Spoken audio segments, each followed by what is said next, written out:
कैसे है class 10th। आज के वीडियो में हम लोग इतिहास तो आपका हो चुका है, भूगोल में भी हो चुका है कुछ। दोनों विषय में आपके तीन चैप्टर जो है बच रहे हैं, उसको अब छोड़ा जा रहा है। आज की वीडियो में हम नागरिक शास्त्र वाला पाठ पढ़ेंगे, यानी कि आपकी जो तीसरी बुक है नागरिक शास्त्र की, उसमें अध्याय 1 है आपका सत्ता की साझेदारी। थोड़ा थोड़ा सभी का पढ़ा जाए जिससे आपका पढ़ाई जो है संतुलित रहे। तो पाठ है सत्ता की साझेदारी। सत्ता क्या होता है? सत्ता प्रशासनिक शक्ति या नियंत्रण जिसको कहते हैं की साझेदारी। जैसे सत्ता में साझेदारी की आवश्यकता क्यों होती है? चलो आपको मान लीजिए गांव का मुखिया बना लिया जाए या प्रधानमंत्री मुख्यमंत्री बना दिया जाए, और आप जिस वर्ग के हैं, जिस धर्म संप्रदाय के हैं, केवल उसी की चलती हो। केवल अपने समुदाय वालों के लिए आप सुविधाजनक कानून बनाएं और अदर को छोड़ दें, तो सोचिए क्या होगा। सामाजिक टकराव बढ़ेगा, आंतरिक अशांति होगी, विद्रोह होगा। तो इन सब विसंगतियों से बचने के लिए ही सत्ता में साझेदारी की आवश्यकता होती है। अभी जैसे किसी गांव में कई जातियों के लोग हैं, या किसी देश में एक बात कर लेते हैं, हमारे हिंदुस्तान में बहुत से जाति धर्म संप्रदाय के लोग रहते हैं। तो यहाँ यदि सभी जाति या धर्म के लोगों का समान प्रतिनिधित्व दिया जाए तब तो ठीक है। और ऐसा किया भी गया हमारे देश के संविधान में कि चाहे कोई अमीर हो या गरीब हो, किसी भी जाति धर्म या संप्रदाय का हो, वो प्रधानमंत्री बन सकता है, राष्ट्रपति भी बन सकता है, किसी भी सरकारी नौकरी में जा सकता है, उसके लिए कोई रोक टोक नहीं है। और ऐसी सुविधाओं की व्यवस्था हमारे संविधान में किया गया है। तो अब इस पाठ को शुरू करेंगे हम लोग, और इसमें आपके पास किताबें होंगी इसकी। तो दो देशों का जिक्र किया गया है। एक देश है बेल्जियम और एक देश है श्रीलंका। पहले हम बेल्जियम की बात करते हैं। इसके बारे में यदि हम इसका भौगोलिक आकार देखें तो आपके देश में एक राज्य हरियाणा है, उससे थोड़ा सा छोटा है बेल्जियम देश, और लगभग इस देश की आबादी जो है वो 1 करोड़ है। लेकिन यहाँ पर भिन्न भिन्न भाषाओं को बोलने वाले लोग रहते हैं। जैसे 59% जनसंख्या यहाँ की ये डच एक भाषा होता है। नीदरलैंड वालों को डच कहा जाता है, जानते रहिएगा। तो जो 59% जनसंख्या है ये डच भाषा बोलती है, यानी कि आधे से ज़्यादा जो जनसंख्या वो डच बोलती है, डच भाषा बोलती है। और 40% जो जनसंख्या है ये फ्रेंच भाषा बोलती है, और 1% जनसंख्या जो है ये जर्मन भाषा बोलती है। अब देखिए, जो सबसे ज़्यादा बोलने वाले लोग हैं, यानी कि डच भाषा वाले लोगों की संख्या सबसे ज़्यादा है, ये डच लोग सबसे ज़्यादा हैं।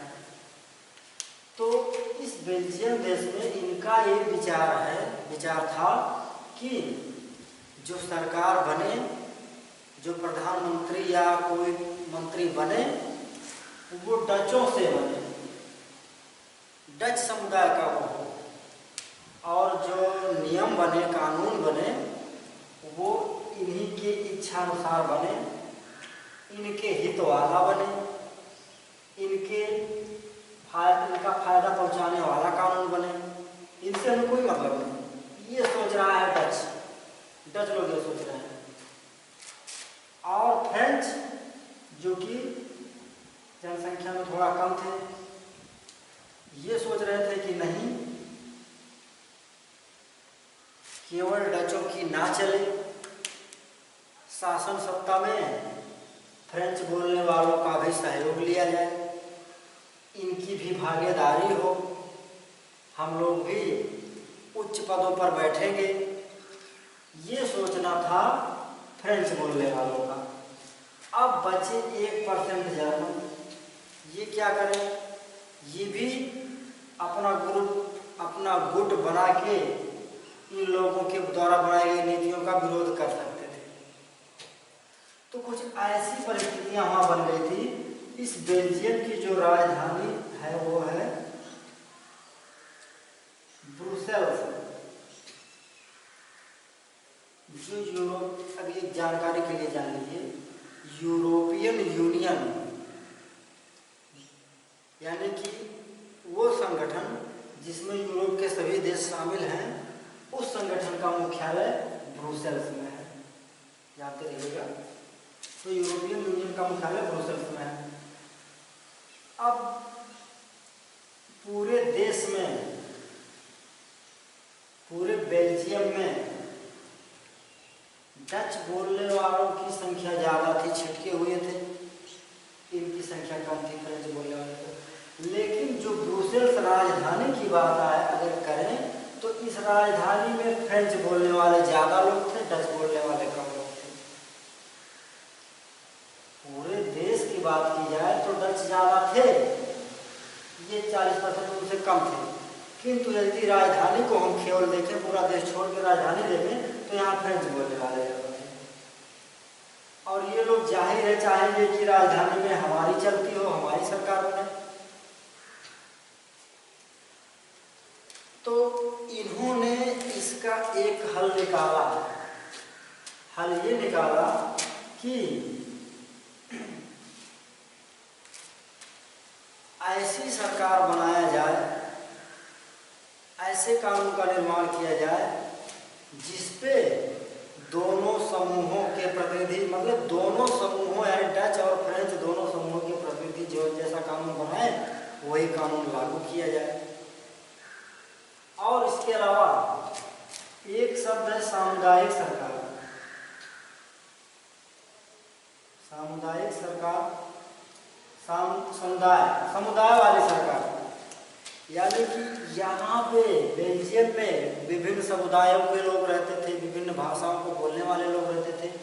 तो ये जहाँ भी हैं, जिस पार्ट में हैं, देश के जिस कोने में हैं, वहाँ ये अपने अनुसार सरकार, स्थानीय सरकार जो अब उस स्थान का शासन करे, जैसे हमारे इंडिया में स्थानीय सरकारों में गांव का जो पंचायत होती है वो स्थानीय सरकार है, शहरों में नगर पालिका या नगर निगम ये सब होता है वो स्थानीय है।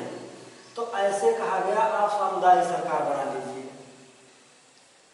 और जो भी कानून बनेगा वो दोनों ग्रुपों की मंजूरी से बनेगा। जो केंद्रीय सभा थी, पूरे देश की जो सभा थी, उसमें मंत्री पद या बड़े पदों या प्रधानमंत्री के लिए ये निश्चित हुआ, ये माना गया कि जो डच बोलने वाले हैं, यानी जिनकी संख्या 61% है, जो ज़्यादा की संख्या में है, ये फ्रेंच बोलने वालों को भी समान रूप से अवसर दें, प्रतिनिधित्व दें।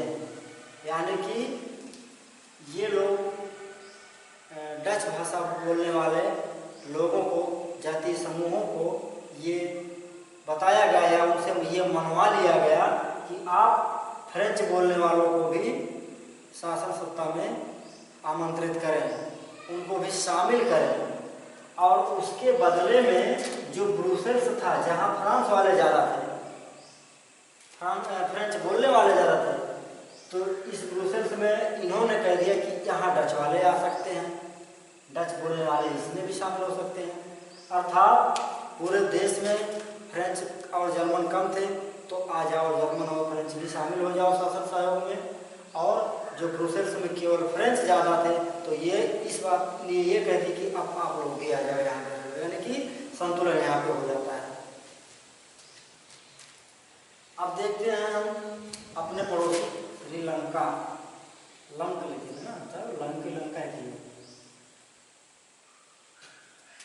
तो यहाँ की समस्या के बारे में जान लीजिए। यहाँ एक जाति है सिंहली, सिंहली भाषा बोलने वाला, तमिल बोलने वाला। जो सिंहलियों की संख्या है वो अधिक है। श्रीलंका में सिंहलियों की संख्या बाकी लोगों की संख्या से अधिक है, यानी लगभग 70% है। अब देखो ये लगभग 70% है। और तमिल, जो तमिल है आपके, जो तमिलनाडु पार्ट है, ये वाला पार्ट आपके देश का, ये वाला पार्ट लंका नहीं है। तो ये जो तमिलनाडु है, यहाँ के प्रवासी लोग यहाँ हैं, तमिल भाषी लोग। तो तमिलों, ये सॉरी सिंहलियों की संख्या ज़्यादा थी।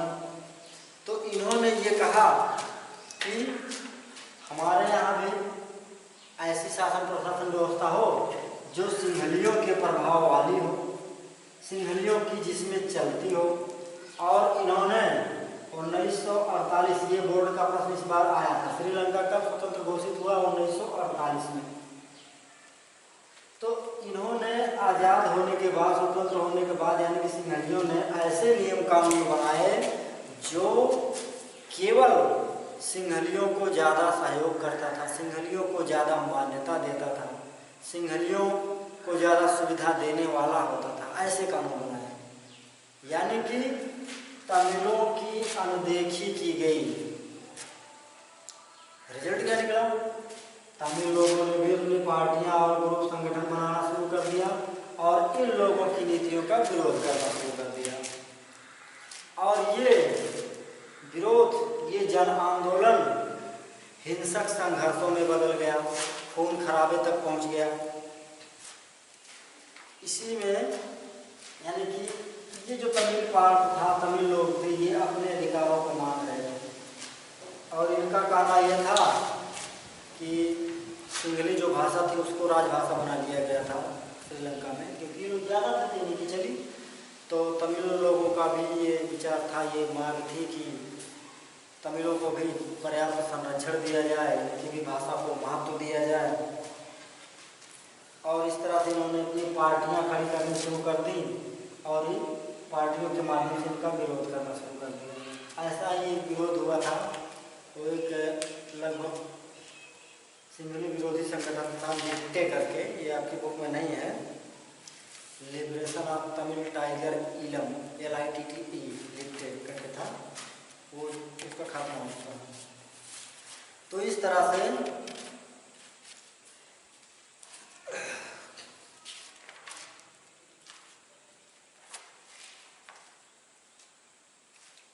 हाँ, ये जो इसकी बात हो गई। और ये जो अभी बता रहे हैं कि लिट्टे, LITTE LTTE, liberation of Tamil tiger इलम, आई का नहीं ध्यान पड़ रहा है। तो इसका 2009 में एंड हुआ था। यानी कि इस आंदोलन, ये आपका बुक का पार्ट नहीं है, ये आपकी बुक का पार्ट नहीं है, ये है 2009 में ख़त्म हुआ था। तो इसमें इनका आंदोलन सफल रहा था तमिलों का, और वहाँ की सरकार, वहाँ के बहुसंख्यक लोगों ने ये स्वीकार कर लिया कि इन्हें भी प्रतिनिधित्व दिया जाना चाहिए, शासन प्रशासन में इनका भी सहयोग लेना चाहिए। अब एक चीज़ है, ये तो हो गया कि सत्ता की साझेदारी क्यों चाहिए, किस लिए सत्ता की साझेदारी होनी चाहिए। इससे जो सभी वर्गों को संतुष्ट रखा जा सकता है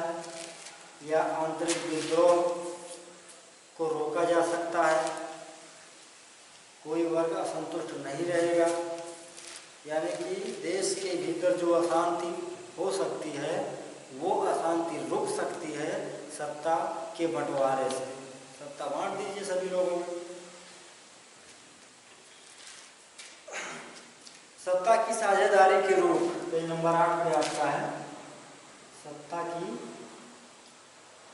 साझेदारी के रूप।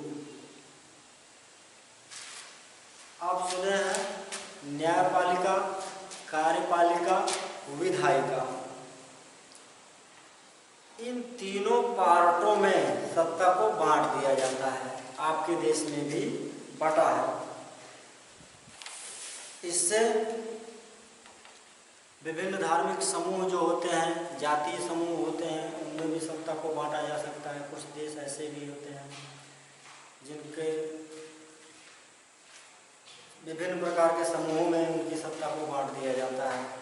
चाहे जैसे बेल्जियम की बात करें तो भाषाई समूह था, डच या फ्रेंच बोलने वाले लोग थे, उनमें बांट दिया गया। श्रीलंका में तमिल और सिंहली वाले थे, उन्हें भी बांट दिया गया।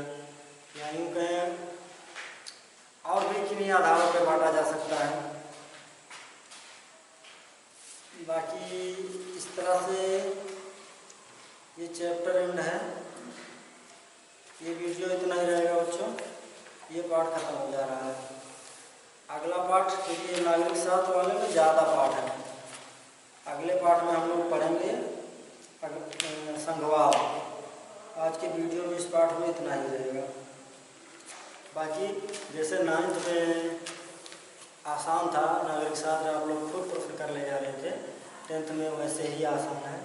बस जो बहुत प्रमुख बातें हैं, जैसे मेन सबसे ज़्यादा मेन बात है क्या कहते हैं, सामुदायिक सरकार की व्यवस्था किस देश में है, तो बेल्जियम है। बाकी 1948 में श्रीलंका आज़ाद हुआ था। ये दोनों प्रश्न इस पाठ के 1 नंबर के लिए अति महत्वपूर्ण है, इसको जानते रहिएगा। तो ठीक है, धन्यवाद।